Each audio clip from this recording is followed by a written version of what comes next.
Screw off the waterproof connector and insert cable into the connector. Screw off the terminal.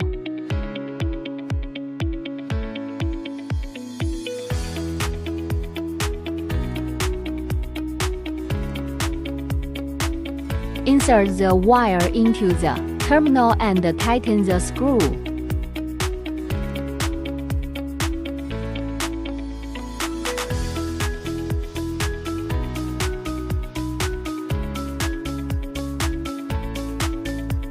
Tighten the waterproof connector and complete sewing.